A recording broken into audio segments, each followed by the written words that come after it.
This is practically unbelievable. While the rest of the world are waiting patiently and praying fervently that Israel does not retaliate Iran's attack on the soil of Israel, another big wahala has just started. Yes, as I speak with you, in the last 24 hours, Iran's proxy Hezbollah has succeeded in attacking the private residence of Israeli Prime Minister Mr. Benjamin Netanyahu. Omo, this one true fear me. And now this one I outside people they call Kudiyazo Matayazo Kudiyakare Mataya Gudu. And guess what? These people sent a total of 3 drones to the private residence of Israeli Prime Minister Mr. Benjamin Netanyahu. And 2 out of the 3 drones were captured by Israeli defense system. And unfortunately, one of them went through the central seaside of Caesarea and exploded. Now here are the gigs. Israeli Prime Minister was not at home when this attack on his private residence happened. After the attack, an Israeli defense force through the defense minister have gone further to confirm that the attack was targeted on the state of Israel and on government properties. Now here are the consequences. Nobody was expecting that an attack on the private home of Israeli Prime Minister would happen in this fashion. Many are now speculating that this very attack could go further to give Israel the legitimacy not only to return the Iran's attack on the soil of Israel, but also to target the private home of the leader of the Islamic Republic of Iran.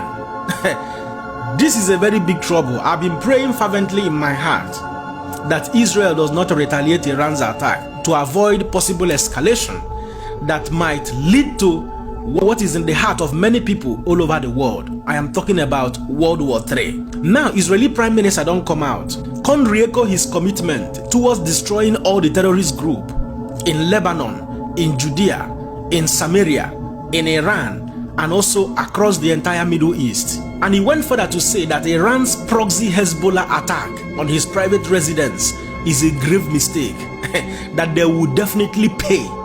Omo, the man talks say that he is proud of Israeli soldiers and nothing go surprise him.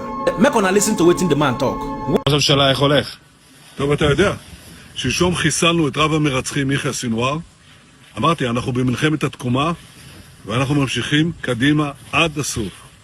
ואני רוצה להגיד לך דבר נוסף, אני גאה בחיילים שלנו, אני גאה במפקדים שלנו, ואני גאה בכם, אזרחי ישראל. ראש הממשלה, משהו ירתיע אותך? לא, שום דבר לא ירתיע אותנו. אנחנו ממשיכים עד הניצחון. Well, I do know that part of the consequences of this attack on the private home of Benjamin Netanyahu is simply going to make Israel stronger, not to back down on their earlier submission when they said that Israel ceasing fire simply means surrendering to barbarism and terrorism. Make on hear when the Prime Minister they talk. I want to make clear Israel's position regarding a ceasefire. Just as the United States would not agree to a ceasefire after the bombing of Pearl Harbor or after the terrorist attack of 9/11, Israel will not agree to a cessation of hostilities with Hamas after the horrific attacks of October 7th. Calls for a ceasefire are calls for Israel to surrender to Hamas, to surrender to terrorism, to surrender to barbarism. That will not happen. Ladies and gentlemen, the Bible says that there is a time for peace and a time for war.